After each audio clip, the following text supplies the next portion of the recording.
नमस्कार मित्रों, आपका स्वागत है आपके यूट्यूब चैनल टारगेट विद विकास में। दोस्तों, आज आपके लिए लेके आए हैं बूस्टर क्लास नंबर 2। यहाँ पे प्रैक्टिस सेट नंबर 2 है। प्रैक्टिस सेट नंबर 1 अपलोड हो चुका है बूस्टर का। जिन्होंने अभी तक नहीं देखा वो चैनल पे विजिट करके टारगेट विद विकास चैनल पर प्लेलिस्ट बना दी गई है, वहाँ पर आप लोग बूस्टर क्लास नंबर 1 देख सकते हैं। और ये बूस्टर क्लास नंबर 2 है। इसमें पेपर बिल्कुल आपके एग्ज़ाम में छपने वाले क्वेश्चन है, जो आपका 17-18 दिसंबर को पेपर होने वाला है। बिल्कुल इसी तरीके से आपका इसी लेवल में पेपर आपका पूछा जाएगा। तो आप लोग पेपर को प्रैक्टिस सेट को स्किप मत करिएगा, पूरा वीडियो देखिएगा।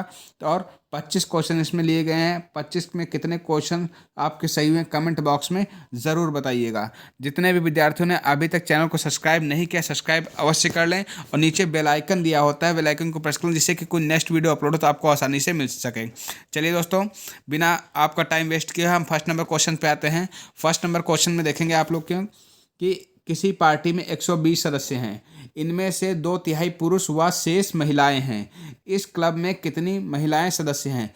यानी कि टोटल 120 सदस्य हैं, उनमें से 2/3 पुरुष हैं, ठीक, और शेष क्या हैं? आपकी महिलाएं हैं। तो अब देखिए टोटल, अब पुरुष तो यहाँ पे आपको पता चल गया 2/3 पुरुष हैं। तो पुरुषों की संख्या निकालो, 2/3, ठीक है। तो 3 एकम 3, 3 चक्कू 12, यानी कि 40 आया। और 40 को 2 से गुणा करोगे तो क्या आ जाएगा? 80 आ जाएगा। यानी कि पुरुषों की संख्या कितनी हो गई? 80 हो गई, ठीक है। 2/3 पुरुष थे तो पुरुष की संख्या कितनी हो गई? 80 हो गई। महिला की संख्या ज्ञात करनी है, तो टोटल कितने थे? 120 थे। तो 120 से जब अगर आप 80 घटा देंगे तो क्या निकल के आएगा? पुरुषों की संख्या घटा दोगे तो महिला की संख्या निकल के आएगी, यानी कि 40। तो आपकी 40 क्या हो गई? महिलाएं होंगी, ठीक है। तो समझ में आ गया दोस्तों। अगर आपको सेशन अच्छा लगे कमेंट बॉक्स में ज़रूर बताइएगा कि आपको प्रैक्टिस सेट कैसा लग रहा है, क्या हमें लेवल बढ़ाना चाहिए या कम करना चाहिए। यदि दो धनात्मक संख्याओं का योग 25 एवं उनका गुणनफल 144 हो तो उन संख्याओं का अंतर होगा। देखो, ऐसे क्वेश्चंस को लगाने के लिए आपको कुछ नहीं करना है। सिंपल तरीके से जब गुणनफल और योग की बात की जाए और वो किस संख्याएं जो दी हो, किसी संख्या का वर्ग हो, अगर जब वर्ग हो तब आपको सिंपल करना है कि 144 देखना है किसका वर्ग है? आपका 12 का वर्ग है। 144 किसका है? 12 का वर्ग है। और 25 किसका है? 5 का वर्ग है। तो -5, मतलब गुणनफल से आपको योग को घटा देना है। तो क्या निकल गया? 7। सीधा सीधा आंसर आपको निकल गया। तो ऑप्शन नंबर यहाँ पे सी सही हो जाएगा। जब इस तरह के क्वेश्चन हो तो आप इसी तरीके से लगा सकते हैं। चलिए नेक्स्ट क्वेश्चन नंबर 3 की बात कर लें। यहाँ पे क्वेश्चन नंबर 3 आपके सामने है। यहाँ पे देखेंगे आप लोग कि किसी संख्या के 2/3 का मान 80 है तो संख्या ज्ञात कीजिए, ठीक है। तो वह संख्या क्या है? आपको नहीं पता है। वो संख्या है एक्स। एक्स का 2/3 यानी कि 2/3 बराबर क्या दिया गया है? 80 दिया गया है, ठीक है। तो संख्या ज्ञात करनी। जब ये 80 दिया गया तो 3 कहाँ निकल के आएगा? ये इधर चला जाए, क्रॉस मल्टीप्लिकेशन हो जाएगी तो इधर आ जाएगा। यानी कि x बराबर हम लिख सकते हैं कि 80 गुणे 3, 80 गुणे 3 लिख सकते हैं। और बटे नीचे 2 आ जाएगा, तो 2 2 कट गया, 2 चक्कू 8, यानी कि 40 हो गया। 40 तो 3 की गुणा करोगे, 40 और 3 की गुणा करोगे क्या आ जाएगा? 120, यानी कि वो संख्या कौन सी थी? 120 है, ठीक है। आपका ऑप्शन नंबर सी सही हो जाएगा। नेक्स्ट क्वेश्चन की बात कर लें। यहाँ पे देखें क्वेश्चन नंबर 4 में कि आपको इसको भाग करने पे इसका मान क्या मिलेगा। चलिए, आप सभी लोगों की इतनी प्रैक्टिस कर चुके हो तो ये क्वेश्चन आपके लिए होमवर्क में है। क्वेश्चन नंबर 4 का आंसर आपको कमेंट बॉक्स में होमवर्क में देना है, ठीक है। आपको इससे भाग करना है। चलिए नेक्स्ट क्वेश्चन नंबर 5 की बात करेंगे। यदि एक्स स्क्वायर बराबर 676 है तो एक्स का मान ज्ञात कीजिए। मैंने आपको पहले ही बोला था कि आप 2 से, अगर पेपर में कुछ ऐसे क्वेश्चन पूछे हैं जो किसी का वर्ग स्क्वायर होंगे और किसी का घन होंगे, तो आप 2 से लेकर आप 30 तक स्क्वायर रट लीजिए, ठीक है। और घन की बात करें तो आप 2 से लेकर 20 तक घन याद कर लीजिए, ठीक है, यानी क्यूब याद कर लीजिए और ये स्क्वायर याद कर लीजिए। इसमें इससे संबंधित आपके मैथ के पेपर में 2 नंबर के क्वेश्चन आएंगे ही आएंगे, ठीक। जैसे कि ये क्वेश्चन पूछा गया है कि एक्स स्क्वायर बराबर 676, तो एक्स का मान अब तो आपको पता होना चाहिए कि 676 किसका स्क्वायर है? तो 26 का स्क्वायर है। राइट आंसर हो गया आपका। एक्स का मान क्या हो जाएगा? 26 हो जाएगा, ठीक है। मतलब आपको टाइम वहाँ नहीं लगाना है, आप लोग कुछ चीज़ें रट के जाइएगा। अब बताइएगा 95/152 का लघुत्तम पद क्या होगा? लघुत्तम पद मतलब क्या होगा कि 95/152, मतलब इसका एलसीएम क्या होगा? तो अब बताइए लघुत्तम पद मतलब जितना कट सके, छोटे से छोटा कट सके तो कट करेंगे इसको। तो आप में कट करने में देखो किसी नंबर से कट हो रहा है, नहीं कट हो रहा, तो सबसे सिंपल बात है कि 95 को आप क्या कर लो, फैक्टर कर लो। तो हम 95 के फैक्टर कर सकते हैं कि 19 × 95 होता है। ठीक है, 19 × 95 होता है, क्लियर है। फिर उसके बाद में यहाँ पे देखेंगे 19 × 95 और 18 यहाँ पे देखेंगे 152। तो 152 को हम क्या लिख सकते हैं, हाँ 152 को हम क्या लिखेंगे, सभी लोग बताइएगा। यहाँ पे लिखते हैं 19 × 8।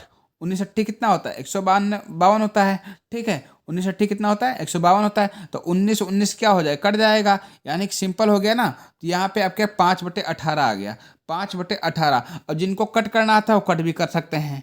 ठीक है, ऐसे कर सकते 19 × 95, 19 × 8 152, यानी कि यहीं पे आपको मिल जाता है 5/18। ठीक है, ये लघुत्तम मतलब छोटा पर, जब तक जितना कट हो जाए उतना आपको तब तक कट करते रहना है। चलिए, 175 केले और 105 संतरे कितने छात्रों में समान रूप से बांटे जा सकते हैं। सभी लोग जिसको भी किसी भी क्वेश्चन का आंसर आ रहा है तो आप लोग कमेंट बॉक्स में अवश्य बताएं। अब देखिए 175 केले, ठीक है, क्या है, 175 आपके केले हैं। तो लिखो यहाँ पे 175, और संतरे कितने हैं, 105, 105 लिख लीजिए। अब 175 के अगर हम फैक्टर करें तो हम क्या इसको कर सकते हैं, 5 × 5 = 25, और 25 × 7, ठीक है, × 7 बराबर 105 का अगर फैक्टर कर लें तो कितना हो जाएगा, 3 × 5, ठीक है, और ×7। तो यहाँ पे आप लोग देखेंगे कि जो संख्याएं कॉमन हैं, कॉमन यहाँ पे कौन कौन संख्या है, एक तो 5 का पेयर बन रहा है और एक 7 का पेयर बन रहा है। तो 5 और 7 का पेयर बन गया, जो पेयर बन जाता है उसको निकाल लो बाहर। तो एक 5 बाहर इसका निकालो, एक 7 इसका बाहर निकालो। 5 और 7 की गुणा करो कितना आ जाएगा, 35। यानी कि राइट आंसर क्या हो जाएगा, ऑप्शन नंबर बी सही हो जाएगा। ठीक है, चलिए क्वेश्चन नंबर 8 देखेंगे, आपके सामने है। हाँ, क्वेश्चन नंबर 8 पढ़िए कि किसी परीक्षा में 93% छात्र उत्तीर्ण हुए तथा 259 छात्र अनुत्तीर्ण हुए, तो छात्रों की संख्या होगी, मतलब कि छात्र टोटल छात्र विज्ञान कितना है आपको।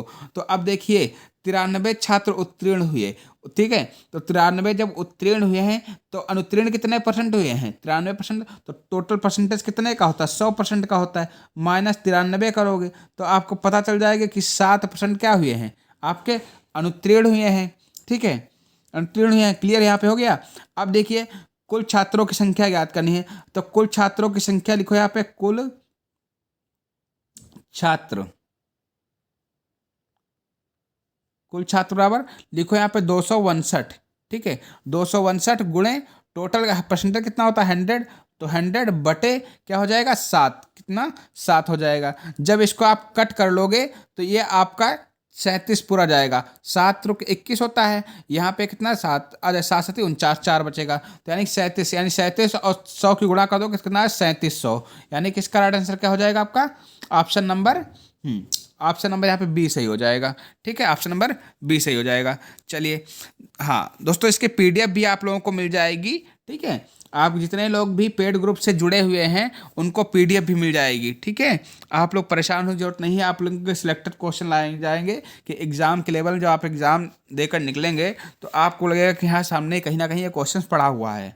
ठीक है, तो एक आदमी अपनी आय का 80% खर्च करता है और शेष बचाता है, तो आदमी की बचत का प्रतिशत ज्ञात कीजिए। बहुत सिंपल क्वेश्चन है। चलिए सभी लोग फटाफट इसका आंसर दीजिए, 9 नंबर का।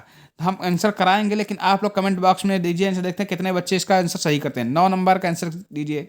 ठीक है, क्योंकि परसेंटेज से संबंधित आप लोग क्वेश्चन काफ़ी कर चुके हो। तो अब 9 नंबर में देखेंगे आप लोग कि 80% खर्च करता है, टोटल परसेंटेज कितना होता है, 100। ठीक, 100% से सैलरी आती है ना, तो -80 खर्च कर दिया तो कितना बचा, 20% बचा। सीधा सीधा आंसर ऑप्शन नंबर ए सही हो जाएगा आपका।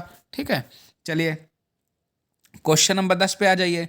देखेंगे कि यदि एक वस्तु की लागत 26 रुपये है और उसे 15% लाभ से बेचा जाता है, तो उस वस्तु का विक्रय मूल्य क्या होगा।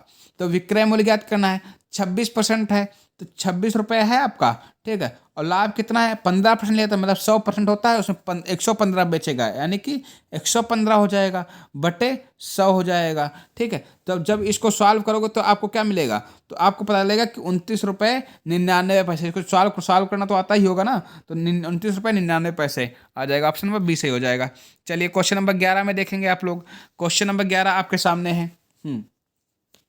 सॉल्व करिएगा कि क्या बोल रहा है संख्या कि 11 से 20 संख्याओं का औसत 54 है। ठीक है, यदि एक संख्या 54 है तो इसे निकाल लेने पर औसत ज्ञात होगा। ठीक है, अगर 20 संख्याओं का औसत 54 है और एक संख्या उसमें से कम कर दी जाए, मतलब संख्या क्या बचेगी 19। ठीक है, तो एक संख्या 54 अगर है तो इसे निकाल लेने पर औसत कितना होगा। ठीक है, मतलब उसमें से एक संख्या 54 घटा दिया जाए तो उसका औसत ज्ञात करना है। सभी लोग इसका आंसर बताइएगा। तो अब सीधे सीधे लगाना है, तो 20 संख्याओं का औसत मतलब 20 गुणे क्या हो जाएगा 54। तो 20 गुणे 54 निकल के क्या आएगा, 20 संख्याओं का टोटल योग कितना आ जाएगा यानी कि औसत। तो आप गुणा करेंगे 20 गुणे 54 की, तो आपका 1080 आ गया।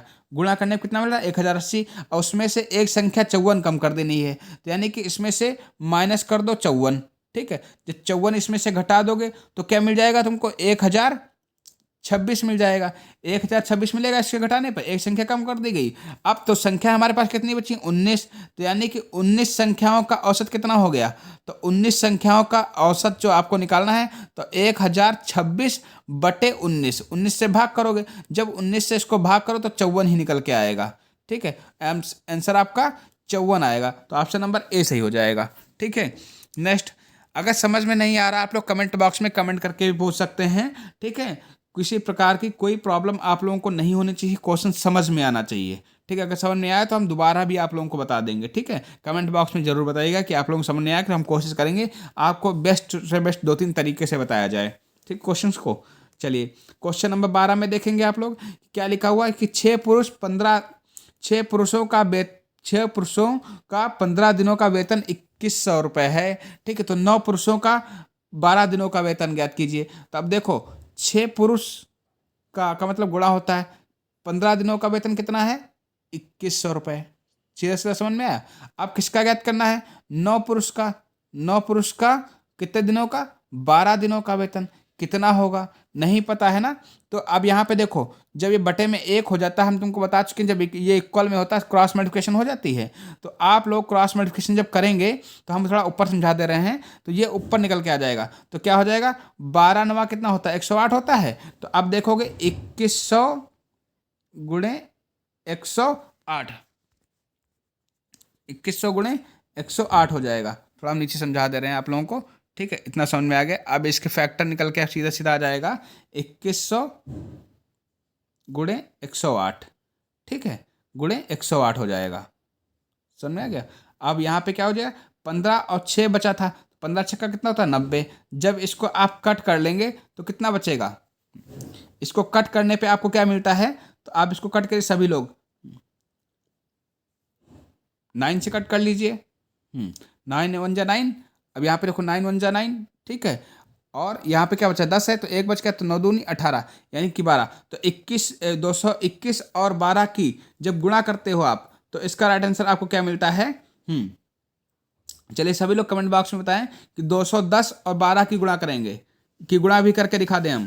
तो देखेंगे अब हम गुणा कर ही देते हैं। देखो 12 0 0 हो जाएगा, 12 एक कम 12। ठीक है, 12 दूनी 24 1 25 यानी कि 2520 मिल गया। तो ऑप्शन नंबर आपका ए सही हो जाएगा। चलिए नेक्स्ट नंबर क्वेश्चन नंबर 13 में देखेंगे आप लोग कि 2 भाइयों की आयु का योग 40 वर्ष है। ठीक है, 4 वर्ष के बाद उनकी आयु का अनुपात 3:5 हो गया, तो बड़े भाई की आयु क्या होगी। ठीक है, तो बड़े भाई की आयु ज्ञात करनी है। हाँ, तो बड़े भाई की आयु ज्ञात करनी है, क्वेश्चन नंबर 13 में देखेंगे। तो अब देखो हमें आयु का योग नहीं पता है, तो माना 2 भाइयों के आयु का योग 40 वर्ष है। ठीक है, टोटल बता दिया गया। 4 वर्ष बाद उनकी आयु का अनुपात क्या है 3:5 हो गया है, तो बड़े भाई की आयु ज्ञात करना है। तो आयु ज्ञात करने क्या करना है, हमें वो योग जो संख्या है, मतलब योग जो है आयु हमें क्या मान लेनी एक्स मान लेनी है। तो एक्स, ठीक है, और 4 वर्ष उनके बाद करना है, तो x+4 हो जाएगा। ठीक है, बटे 40 माइनस एक्स। ठीक है, ब्रैकेट में, और प्लस यहाँ पे 4 हो जाएगा, इक्वल टू यहाँ पे क्या हो जाएगा 3/5। अब देखो आप लोग जब इसको सॉल्व करेंगे, क्रॉस मल्टीप्लिकेशन करेंगे, सॉल्व करेंगे, तो यहाँ पे आपका क्या निकल के आएगा 26 वर्ष निकल के आएगा। कितना 26 वर्ष निकल, यानी कि बड़े भाई की आयु का योग क्या हो जाएगा 26 वर्ष हो जाएगा। ठीक है, नेक्स्ट क्वेश्चन नंबर 14 में देखेंगे आप लोग। हाँ, अब देखिए बताया गया है कि 1980 रुपये में ए बी सी में बांटा गया। यदि ए का आधा यानी कि ए का आधा भाग, बी का एक तिहाई भाग और सी का एक चौथाई भाग, तो सम सम है, तब बी का भाग ज्ञात करना है। और इसका मतलब क्या होगा, ए का आधा मतलब क्या, ए बटा दो हो गया, ए बटा दो हो गया। ठीक है, फिर उसके बाद में बराबर क्या हो जाएगा, ए बटा दो, फिर बी बटा कितना, तिहाई है मतलब बी बटा तीन हो जाएगा, और सी कितना है, चौथाई, तो सी बटा चार हो जाएगा। ठीक है, तो बराबर क्या है, के, यानी के मान लेते हैं इसको, या एक्स मानो या के मानो, बात एक ही होती है। अब आप लोग देखेंगे कि इनको अगर सम किया जाए, टोटल भाग दिया कि सैलरी इनकी अलग अलग निकाली जाए, ठीक है, भाग की, तो आप लोग देखेंगे 2K, इसको आप लिख सकते हो 2K plus 3K plus 4K। ठीक है, इस तरीके से लिख सकते हो। तो बराबर क्या हो जाएगा आपका, 1980, 1980 हो जाएगा। ठीक है, तो इनको आप जोड़ोगे सबको, तो 4 और 3 7, 7 और 2 9, 9 के बराबर क्या हो जाएगा आपका, 9 के बराबर क्या होगा, 1980। ठीक है, 9 के बराबर 1980। लेकिन आपको ज्ञात किसका करना है, आपको बी का ज्ञात करना है। तो बी का क्या वैल्यू है, बी का वैल्यू है बी बटे तीन, यानी कि 3K।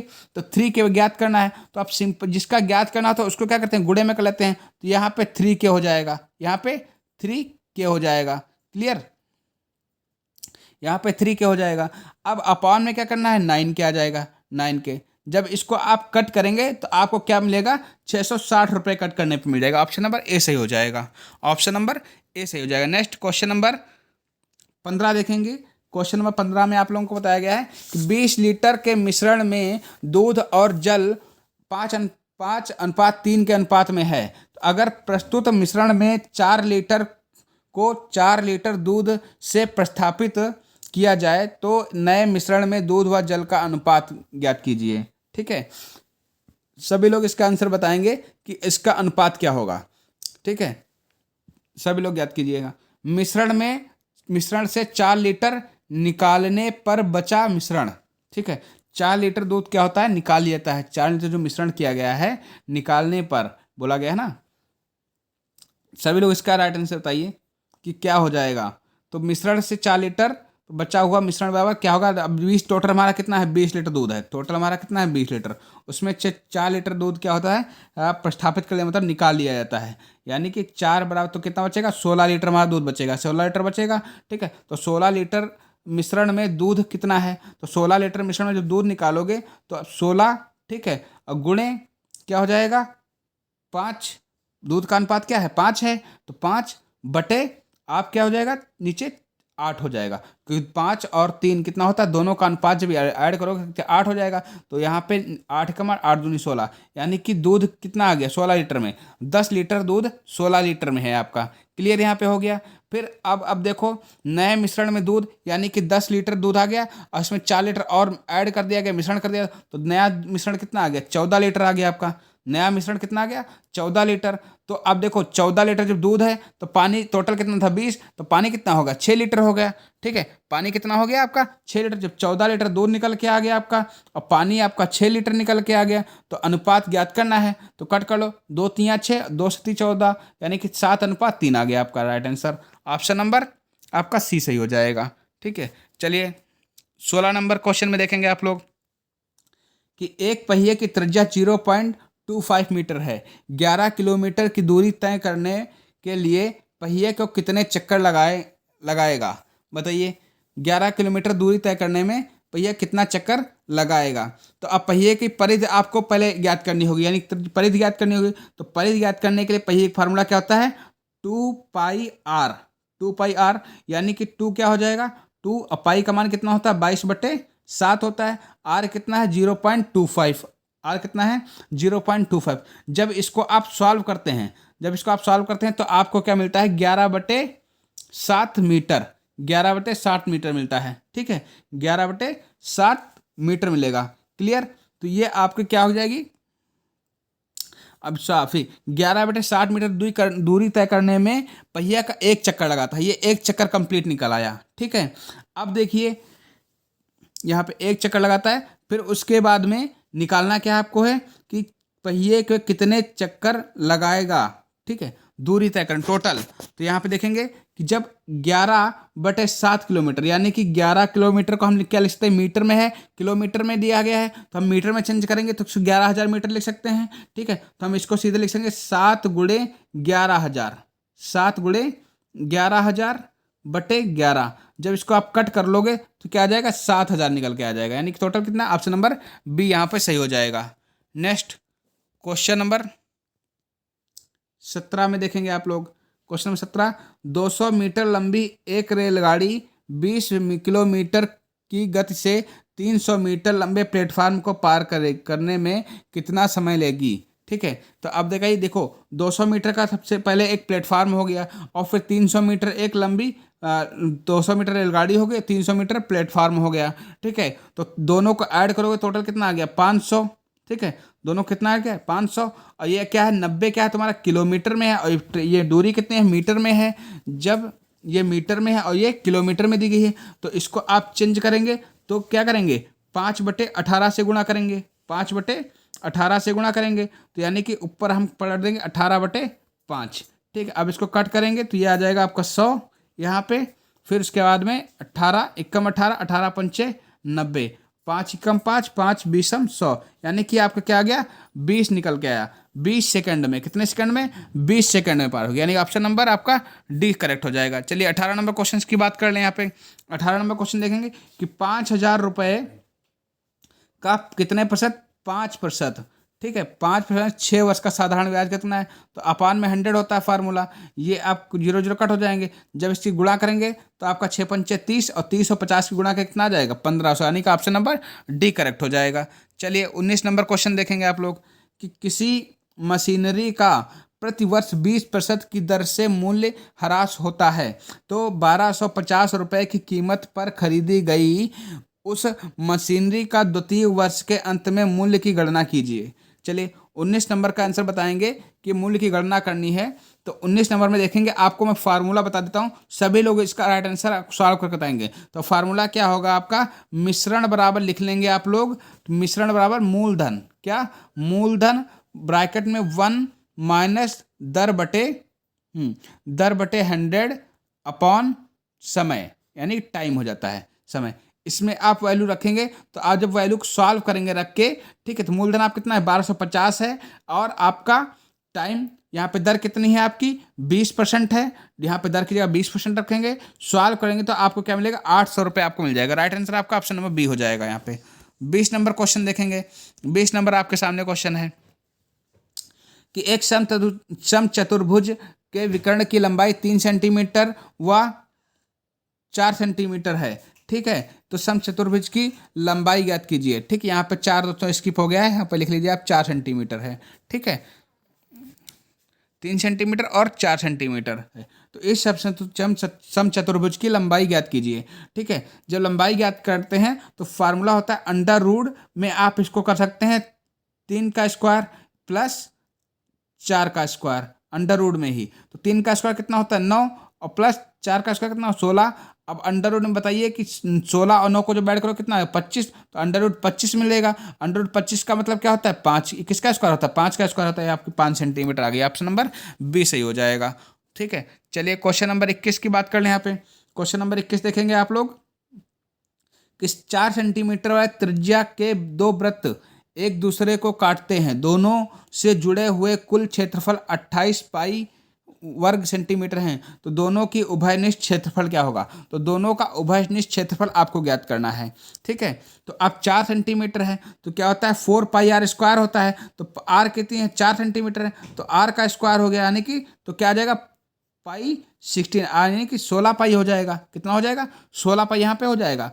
अब देखिए जब 28 पाई यहाँ पे दिया गया है, 28 पाई से माइनस करोगे 16 पाई को, 16 पाई को घटाओगे तो कितना निकल के आएगा, आपका 12 पाई निकल के आएगा। क्या निकल के आएगा, 12 पाई निकल के आएगा। ठीक है, तो अब देखिए जब उभयनिष्ठ क्षेत्रफल ज्ञात करना है तो टोटल आपका क्षेत्रफल कितना है, 16 पाई। तो 16 पाई से फिर यहाँ पे आप 12 पाई को घटाएंगे तो आपका क्या निकल के आएगा, 16 पाई, तो आप 4πr स्क्वायर सेंटीमीटर हो जाएगा। ऑप्शन नंबर ए करेक्ट हो जाएगा। चलिए क्वेश्चन नंबर आप लोग 22 बताएंगे कि x⁻³ 5x⁻² 3x+2 x-3 में विभाजित किया जाए तो शेष रहता है। तो अब से तो इस तरह की संख्या को क्वेश्चन करने को बहुत सिंपल तरीका है। जो ये x-3 होता है तो इसको क्या करना, हम बहुत सिंपल तरीके बता रहे हैं कि x = 3 माइनस का होता है, जब इधर जाएगा तो क्या होता है, प्लस में हो जाता है, यानी कि x = 3 लिख सकते हो। अब कुछ नहीं करना है, x की जगह जहाँ जहाँ पे x लिखा है वहाँ पे आप 3 रख दीजिए। फिर आप जब सॉल्व करेंगे तो आपका राइट आंसर निकल गया। अब सभी लोग यहाँ पे इस वैल्यू में 3 रखिए, फिर इसका कमेंट बॉक्स में बताइए कितना इसका आंसर कितना आया था। ठीक है, सभी लोग इसका कमेंट बॉक्स में आंसर बताएं। जिनको आंसर नहीं आता कोई दिक्कत नहीं, हम इसके आंसर शीट भी डाल देंगे और पीडीएफ भी आप लोगों को मिल जाएगी। ठीक है, ग्रुप में जितने लोग पेड ग्रुप में ऐड हैं इनको आंसर शीट और पीडीएफ दोनों मिल जाएंगी। चलिए 23 नंबर क्वेश्चन की बात कर लें।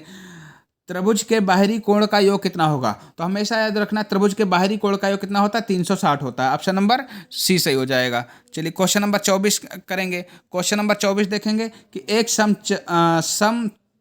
सप्तभुज में कोण 1, 2, 3, 4, 5, 6, 7 के अनुपात में हैं। ठीक है, तो कोण का योग ज्ञात कीजिए। अब देखिए 7 कोण दिए गए हैं तो आपको पता होना चाहिए 7 कोण हैं। ठीक है, तो सप्तभुज के कोणों का योग कितना होता है? 900 होता है। कितना होता है? 900 होता है। सप्तभुज के कोणों का योग कितना हो जाएगा? 900 डिग्री हो जाएगा। अब इनको सबको जोड़ोगे तो 1 को क्या मतलब x, ठीक, x + 2x लिख सकते हो। यहाँ पे सबकी जगह पे x मान लो, 1x हो गया, फिर 2x हो गया, प्लस यहाँ पे 3x। यहाँ पे मैं थोड़ा साफ साफ को क्लियर ही करा देता हूँ।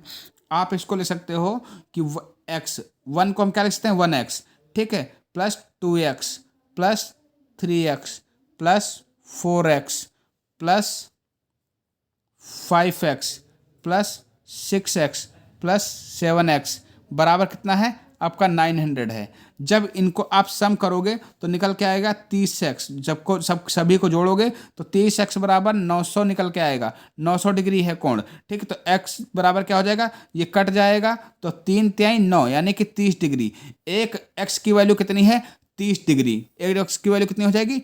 30 डिग्री हो जाएगी। तो ऑप्शन नंबर यहाँ पे क्या सही हो जाएगा? ऑप्शन नंबर ए सही हो जाएगा आपका। ठीक है, चलिए क्वेश्चन नंबर 25 देखेंगे। क्वेश्चन नंबर 25 दोस्तों, आप दिए गए चित्र में 4x = 5y हो तो बताइए x का मान ज्ञात करना। दोस्तों x का मान ज्ञात करना है तो सभी लोग ये क्वेश्चन 25 नंबर क्वेश्चन आप लोगों के लिए होमवर्क में है। तो आप लोग होमवर्क में इसको कमेंट बॉक्स में इसका आंसर बताएंगे। जिसको आंसर नहीं आएगा उसका मैं PDF में उसको आंसर शीट दे रखा है, वहाँ से आप उसको आंसर अपना मैच कर सकते हैं। ठीक है, तो आप देखो दोस्तों यहाँ ये PDF कैसे प्राप्त करेंगे। जो आप लोगों के लिए GK GS इंग्लिश और मैथ का जो क्रैश कोर्स तैयार किया गया है, आपको जो PDF आपको जो क्लास चलती है उनकी कैसे मिलेंगी, तो आप लोग यहाँ पे 99 रुपीज़ का पेमेंट करके, ठीक है, इस नंबर पे आप पेमेंट करेंगे और ये व्हाट्सएप ग्रुप नंबर है, उस पर आप डिटेल स्क्रीनशॉट लेकर उसका भेज देंगे तो आपको टॉप 1000 GK GS के क्वेश्चंस, करंट अफेयर के क्वेश्चंस, प्रैक्टिस सेट PDF और इंग्लिश की टॉप वोकैबुलरीज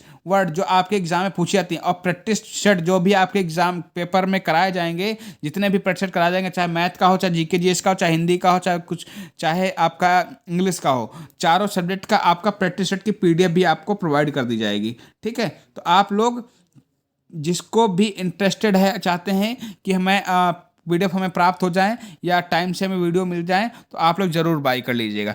ठीक है दोस्तों, आपको सेशन कैसा लगा आप लोग एक बार कमेंट करके ज़रूर बताइएगा। धन्यवाद दोस्तों, नमस्कार।